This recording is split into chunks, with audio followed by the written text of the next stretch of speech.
ఈ వీడియో చాలా ఇంట్రెస్ట్గా ఉంటుంది. చివరి వరకు చూడండి, ఎక్కడ స్కిప్ చేయొద్దు. చిన్నపిల్లలకి మంచి స్టోరీ లాగా, కథలాగా చెప్పచ్చు నిద్రపోయే ముందు. స్టోరీ ఏంటంటే పారిజాత చెట్టు, పారిజాత పూల గురించి ఈ స్టోరీ. ఈ పారిజాత పుష్పాలు చూస్తూ ఉంటారు, మనకి కింద చెట్టు కింద రాలిపోయి ఉంటాయి. వాటిని తీసుకెళ్ళి మనము దేవుడికి పెడుతూ ఉంటాము.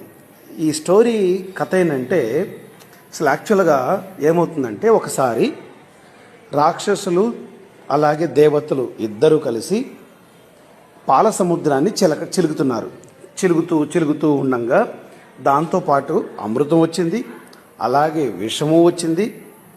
ఆ విషాన్నేమో పరమేశ్వరుడు కంఠంలో దాచుకున్నాడు, ఎవరికి హాని కాకుండా ఉండడానికి. అమృతం ఏమో దేవతలందరూ తాగి చాలా హ్యాపీగా ఉన్నారు.